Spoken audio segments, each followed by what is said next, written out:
अच्छा, तो चैप्टर 11 हम पढ़ चुके हैं, इसके तमाम लेक्चर्स मौजूद हैं होम्योस्टेसिस के।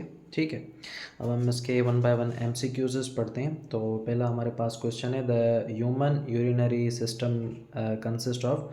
जो ह्यूमन यूरिनरी सिस्टम है वो किस चीज़ का बना, मतलब कौन कौन से उसमें आर्गन आते हैं। सिस्टम होता है जिसमें तमाम आर्गन्स आ जाते हैं। ठीक है, तो इसमें किडनीज होती हैं 2 पेयर में, उसके बाद एक ट्यूब निकल होता है जिसको हम यूरेटर्स बोलते हैं। ठीक है, और यूरिनरी ब्लैडर होता है, और लास्ट में हमारे पास क्या होता है, यूरिथ्रा, जहाँ से यूरिन पास आउट हो जाता है। ठीक है, तो ये मैं आपको बना के दिखाता हूँ।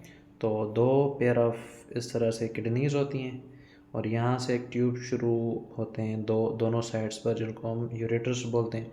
उसके बाद एक यूरिनरी ब्लैडर होता है जिसमें यूरिन स्टोर होता है, और यहाँ पर यूरिथ्रा होता है जिसके ज़रिए हमारा यूरिन जो है वो बॉडी से पास आउट हो जाता है। ओके, नेक्स्ट क्वेश्चन है हमारे पास, which organ is responsible for filtering the blood को फिल्टर करने के लिए कौन सा ऑर्गन रेस्पॉन्सिबल होता है। ऑब्वियस हमारा इंटेस्टाइन नहीं होता, ब्रेन नहीं होता, स्टमक नहीं होता, किडनी होता है। ठीक है, किडनीज क्या करती हैं, फ़िल्टर करती हैं ब्लड को, रिमूव करती है यूरिया को। अगर यूरिया बॉडी में एक्सेसिव अमाउंट में जमा हो जाता है तो काफ़ी सारे प्रॉब्लम्स काज करवाता है। ठीक है, क्योंकि यूरिया बाद में अमोनिया यूरिया में कन्वर्ट होता है, तो ये जब बॉडी में एक्सेस अमाउंट में हो जाता है तो काफ़ी सारे प्रॉब्लम्स आते हैं।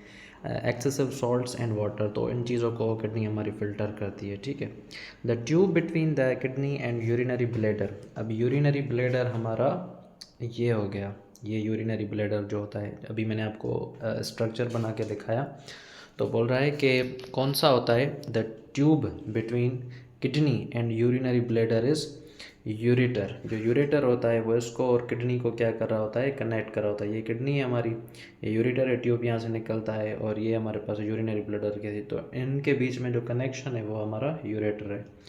उसके बाद है body balance of water, salts, temperature and glucose is termed as body homeostasis का ये मतलब नहीं होता कि सिर्फ इंटरनल और एक्सटर्नल कंडीशन को मेंटेन करना, उसके अंदर जो भी आती हैं चीज़ें। होम्योस्टेसिस वर्ड का मतलब होता है मतलब कि चीज़ों को बैलेंस में रखना। लेकिन कौन कौन सी होती हैं, body balance of water, salts, temperature and glucose. इन सब चीज़ों को, ग्लूकोज बढ़ जाएगा तो उसको जो हमने पढ़ा था positive and feedback negative system, उसके ज़रिए उसको लो करेगा जब वो बढ़ जाएगा। ऑब्वियसली उसमें हार्मोन्स की भी इन्वॉल्वमेंट होती है।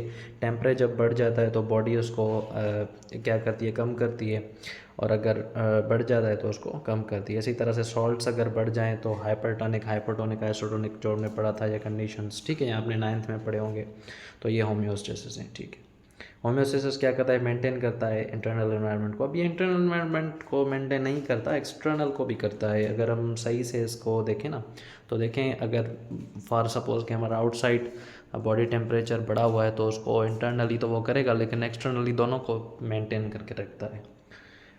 Which is the correct order of path taken by the urine it leaves the kidneys। अब कौन सा पाथ है यूरेटर में से जो यूरिन है वो आता है। अब सपोज़ करें ये यूरिन है, वो आ रहा है इसमें से। ठीक है, ये लाइन यूरिन की है, तो वो ब्लैडर में आएगा, यहाँ पर जमा होगा कुछ टाइम के लिए, और जब प्रेशर पड़ता है तो वो निकल जाता है। ठीक है, मेल या फीमेल दोनों के जो रिप्रोडक्टिव ऑर्गन होते हैं। उसके बाद 6 क्वेश्चन है हमारे पास, what is the function of ureter. Ureter का क्या फंक्शन होता है, यूरेटर क्या करता है, एक पाइप है जो क्या करता है, to carry urine from the kidneys to the bladder तक यूरिन को जो लेकर आता है वो हमारा वो काम करता है यूरेटर। उसके बाद है, what waste product are excreted by kidneys. कौन कौन से वेस्ट प्रोडक्ट होते हैं जो किडनीज में एज अ वेस्ट निकल जाता है, यूरिया, वाटर एंड सॉल्ट्स। ठीक है, ये किडनी की बात हो रही है, ना कि यूरिन की। ठीक है, ये बात याद रखनी है, ये नहीं कि यूरिन में ये चीज़ें आ रही हैं। व्हाट वेस्ट प्रोडक्ट्स आर एक्सक्रिएटेड कौन सी किडनी कौन से पार्ट एक्सक्रिएट करती हैं। ठीक है, urea, water and salts.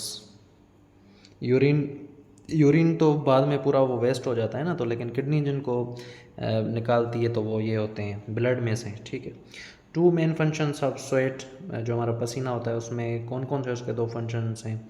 Remove करता है वेस्ट प्रोडक्ट्स को एंड बॉडी को कूल डाउन करके रखता है।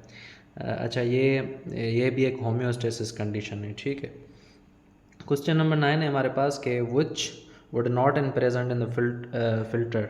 Entering Bowman's capsule of the nephron. अब नेफ्रॉन हमने पढ़ा था कि किडनी का क्या होता है, स्ट्रक्चरल फंक्शनल यूनिट होता है। नेफ्रॉन में एक बोमेंस कैप्सूल होता है, फिर यहाँ से पीसीटी होता है, फिर लूप ऑफ हेनले होता है, और लास्ट में हमारा डीसीटी होता है। ठीक है, डीसीटी, और लास्ट में कलेक्टिंग डक्ट होता है। तो ये हमारे पास बोमेंस कैप्सूल होता है। आपको पता है कि एफिरेंट आर्टरी होती है जो कि ब्लड को यहाँ से लेकर आती है, एफिरेंट आर्टरी फ़िल्टर ब्लड, और यहाँ पर ये छन्नी का काम करता है। ठीक है, यहाँ से जितना भी हमारा ब्लड है वो फ़िल्टर हो जाता है। तो ये जब बोल रहा है कि which would not be present in the filtrate, जब बोमेंस कैप्सूल से चीज़ें फ़िल्टर होगी तो क्या उसमें वाटर इसमें से चला जाएगा, कैल्शियम आयंस चले जाएंगे, यूरिया भी चला जाएगा, ब्लड सेल्स इसमें से पास नहीं होंगे। ये बात याद रखनी है। ठीक है, क्वेश्चन नंबर 10 है during peritoneal dialysis in waste the waste material move from. तो पेरिटोनियल जो ब्लड वेसल्स होती है उसमें ये लगता है, तो वो डायलिसिस फ्लूइड में चला जाता है, फिर हम उसको बाहर निकाल देते हैं।